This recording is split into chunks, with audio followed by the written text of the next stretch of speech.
les maires et autres.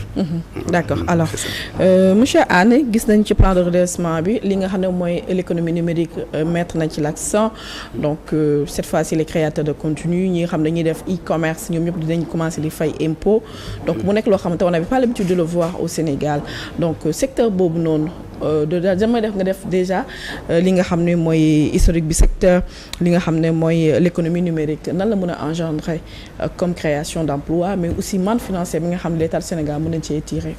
Voilà donc xam nga sànq yéen a ngi ne le 13 février 1984 ngeen taxawal Walf boobu xam naa bi ngeen di ko taxawal ku leen ne woon le numérique pourrait dans un avenir très certain disrupter même la presse kenn du ko woon xalaat. On n'aurait jamais imaginé par exemple mu am la presse en ligne qui génère des profits. Qui génère des profits.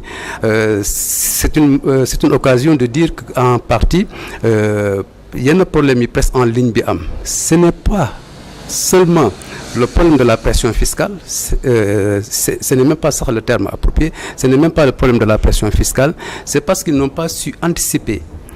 Ils n'ont pas anticipé wuñu ci ñëwu xarale yu bees yi. Man par exemple su ma soxlaa information damay dem fi nga xam ni fi mu gën a yombee la. fi mu gën a gaawee ba pare fi mu gën a am variété. TikTok, YouTube, ainsi de suite. Loolu su amee yéen par exemple des patrons de presse de la presse traditionnelle vous perdez un audimat. Seen audimat day wàññeeku. Parce que seen audimat su wàññeeku seen publicité day wàññeeku te publicité yi en général moom moo téye presse bi. C'est pas la vente des journaux mooy créer xaalis comme ci biir télévision yi ak rajo yi mais c'est plutôt la publicité moom mooy tax télévision ak rajo yi di am mais publicité boobu fu mu toll ni dañ leen ci concurrencer par rapport ak influenceurs yi. Par rapport ak la presse en ligne. Donc ñu ci gën a bëri soo gisee ñi am problème en réalité ce n'est pas la pression fiscale c'est ils ont été progressivement disruptés par le numérique. Dès lors qu'ils ont été disruptés par le numérique nag il faut que tamit gouvernement bi am taxawaay bi nga xam daf koy taxaw pour jàppale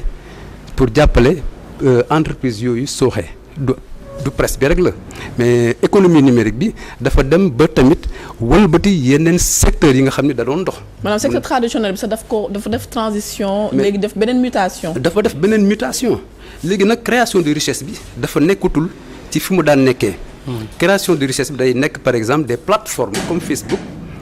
Yéen soo leen bëggee am benn ay vues yu bëri vous êtes obligé n'est-ce pas def li ñu naan partage non benn publicité en ligne benn mooy le sponsor waaw c'est pas monétiser sax pour ngeen am visibilité il faut ngeen fay Facebook pour ñu booster seen ay c'est la sponsorisation soo xoolee terme bi ñu utiliser sax dañ ko utiliser pour éviter fay impôt parce que sponsorisation bu fay publicité la boo xam ne day générer des revenus xaalis ci biir dëkk bi mais Facebook est-ce que mos ngeen ko gis fii est-ce que mën ngeen gis benn entreprise bu tudd Western Union seen siège social fii et pourtant c'est des entreprises ay entreprises la yoo xam ne ñu ngi générer ay xaalis ci biir réew mi te kenn fiscalisé wu leen c'est pourquoi récemment en Europe jël nañu ay mesures yu bees pour imposer à hauteur de 15% ñi nga xam ni mooy les entreprises yu ñu naan les GAFAM Google, Facebook, Amazon et Microsoft parce que ñooñu faw ñu am li nga xam ne dañ koy jël ci li ñuy liggéey pour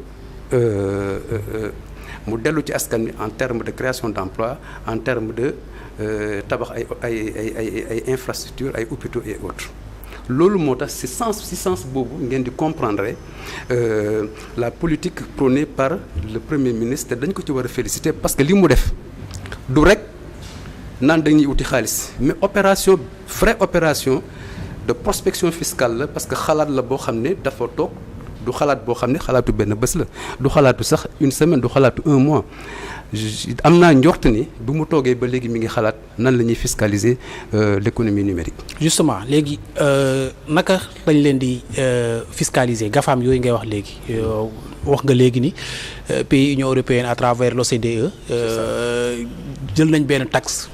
daal di koy wékk ci chiffre d'affaires ak bénéfice ñi nga xamante ni ñooy GAFAM yooyu kii France moom depuis je pense 2019 ñi ngi am benn taxe 3% boo xamante ni ñi ngi koy imposer ces GAFAM là sur leur chiffre d'affaires ak bu 18% boo xamante ni ci seen bénéfice mais ñooñu peut-être am nañu les outils nécessaires pour ak la pression nécessaire pour taxer la puissance je veux dire nécessaire pour taxer ces GAFAM là mais ñu Sénégal bu fekkee dëkk la boo xamante ni 18 millions d'habitants lañ part de marché bi peut-être ñu ne nombre de Sénégalais connectés ñi ngi entre 10 et 11 millions de Sénégalais est-ce que suñu part de marché tey jii permettre nañu mettre assez de pression à ces GAFAM là pour pouvoir les taxer.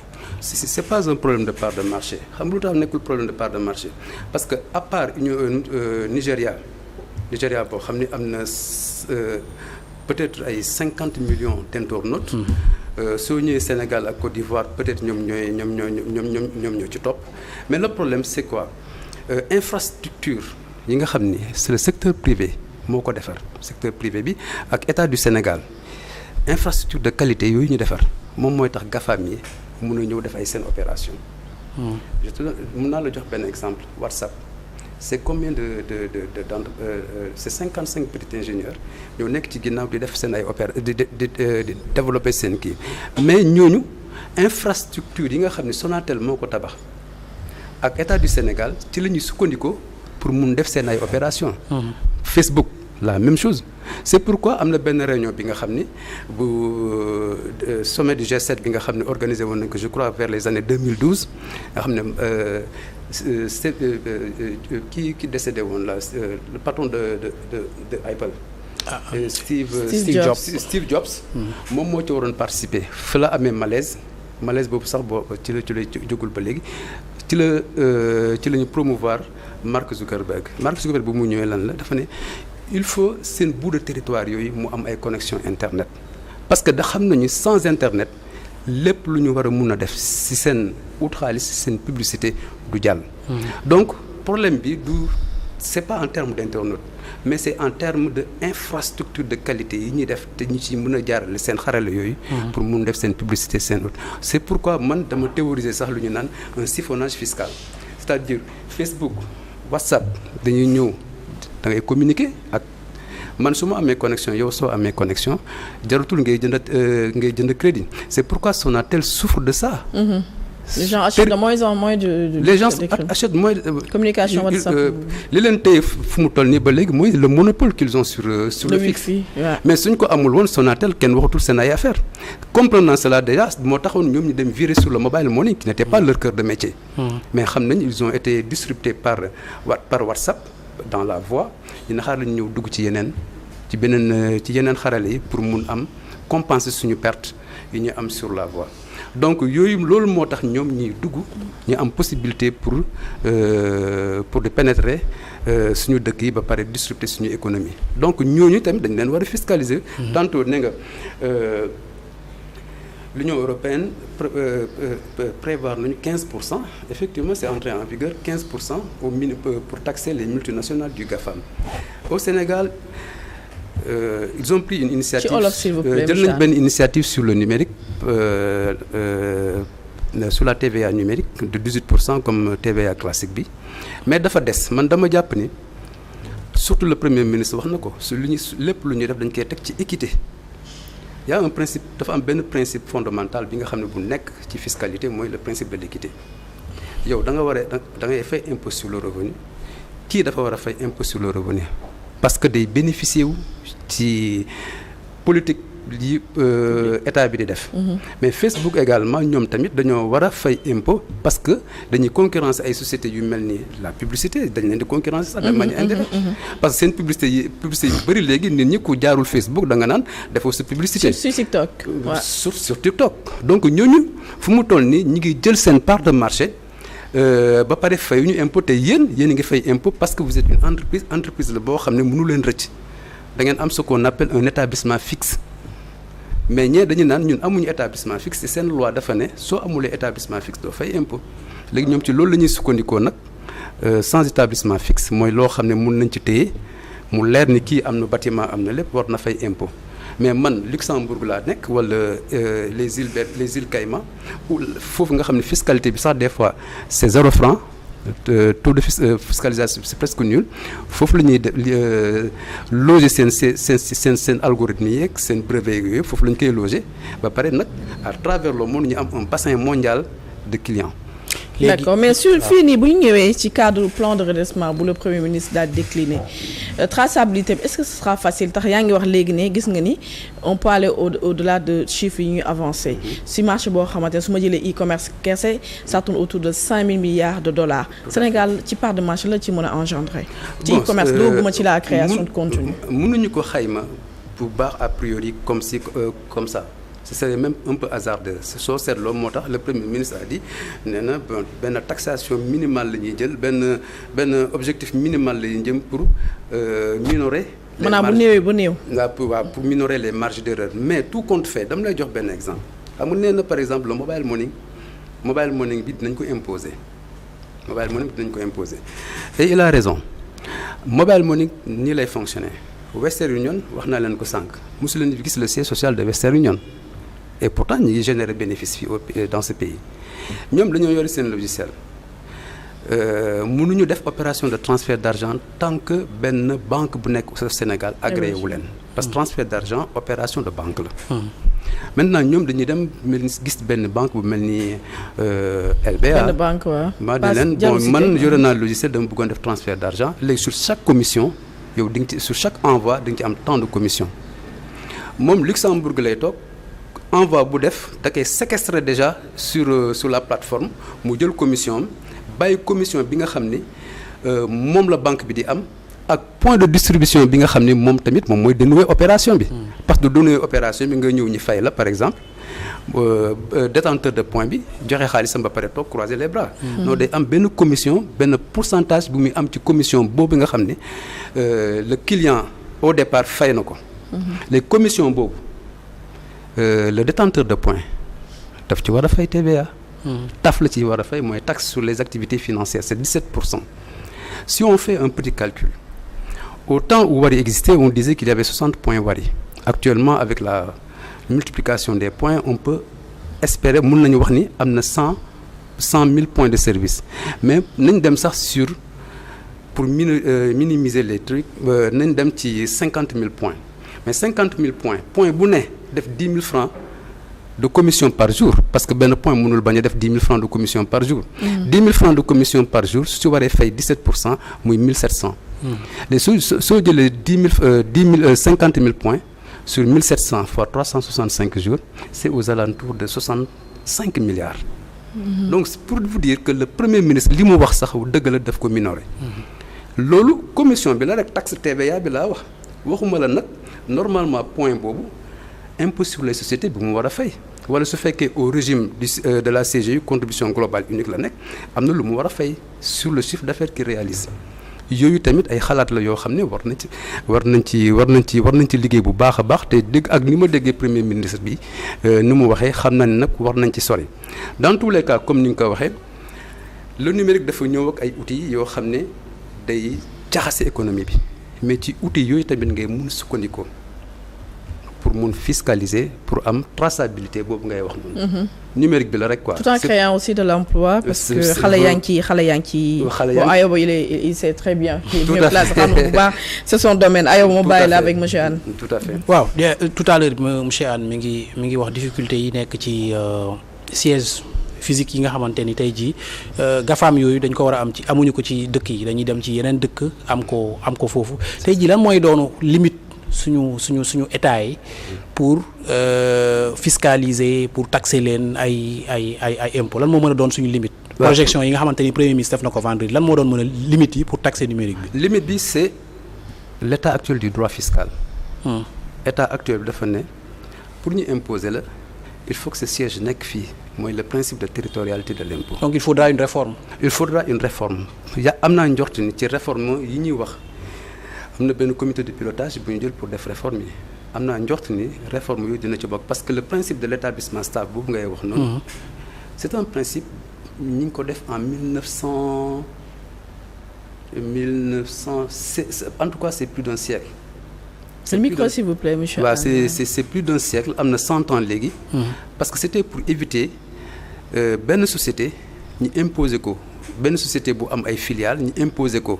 ci dëkk bi mu nekk ak dëkk bi nga xam ne am na ci ay filiales.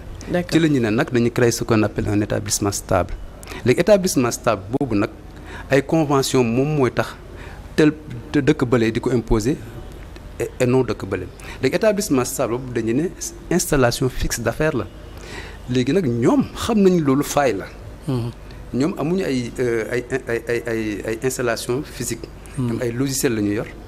ak ay brevet mun nañ ko installer un peu partout.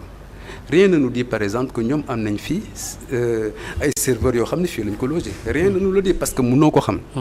mënoo ko xam donc ñooñu par exemple pour nga imposer leen il faut que mu am des auxiliaires nouveaux de l'administration fiscale muy ARTP parce que à partir de l'ARTP on peut procéder à la traçabilité de certaines opérations du yëpp nag mais une bonne partie mun nañ ko def donc nécessairement il faut une réforme en profondeur de la du code général des impôts. Du code général des impôts. Une réforme même on peut aller plus loin sur les crypto-monnaies ñu bëgg ko ñu bañ ko day imposer wu crypto-monnaie dina dem ba imposer wu comme numérique bi ni mu imposer wu petit à petit. ci kaw monnaie physique bi quoi. mais ci kaw monnaie physique bi loolu kenn mënu ci dara. ñu bëri ñu ci enrichir. Un pays comme justement ñu bëri ñu ngi ci enrichir wu ñooñu ci enrichir wu dañoo war a fay impôt. En France, il y a une très grande avancée par rapport à la fiscalisation des crypto-monnaies. Donc yooyu yëpp ay xalaat la yoo xam ne war nañ ko teg ci kaw table bi suñu bëggee vraisemblablement fiscaliser l'économie du numérique. Et la sensibilisation ci ñi nga xam ne surtout man je reviens ci les créateurs de contenu nga xam ne ñu bari aussi bokk nañu ñuy capter les publicités nga xam ne télé yaa ko doon def. léegi boo xoolee la nouvelle donne les entreprises préfèrent dem gis benn Ayoba Faye ma xam ne il a dafa am communauté bu bari bu koy suivre ma jox ko sama produit pour mu defal ma publicité bi que ñëw ci nga xam ne manière classique ci presse bu ñu xamee woon muy télé ak rajo donc ñoom aussi est-ce que du war ñu leen sensibiliser que xaalis bi ñuy régénérer ñoom bi ñu ciy gagné dañoo war a ñoom it di fay impôt. Tout à fait non seulement dañ leen ci war a sensibiliser mais yéen presse bi da ngeen ci war a am rôle bu important bi ngeen ci war a jouer. moo tax ñu invité la justement parce que yéen presse bi mun ngeen sax dem ba xeex benn doléance créer benn doléance pour wax ni yéen vous avez été disrupté par vous êtes disrupté par le numérique li ngeen doon amatu leen ko en termes de publicité influenceurs yi. C'est pas à nous de nous adapter aussi. Non seulement on peut plus revenir en arrière. Non, vous pouvez vous adapter mais également état bi accompagner leen. Pourquoi par exemple une part de l'imposition des influenceurs ñu distribuer leen ko loolu tamit mun na nekk bon sama xalaat parce que daf leen disrupter. En Europe def nañ ko Amazon bi mu ñëwee les libraires dañoo tëj en France. C'est-à-dire ay librairies en Europe. L'édition en Europe. L'édition, librairie, librairie industrie, une socialisation au niveau des librairies. Les gens se retrouvaient naan une économie. Même léegi da nga seetlu salon de thé yi ñu doon retrouver pour def livre yooyu noonu yu bari dañu tëj. Mais yooyu yëpp amatul. Parce que léegi même lecture PDF la gars yi duñ jënd tout damay kenn day am ma ne la envoyé ma commode PDF ma daal di ko lire. Justement parce que donc vente yi day chuter. Non seulement loolu lecture yooyu ngay wax noonu ñu envoyé la ko par version PDF dafay gaaw.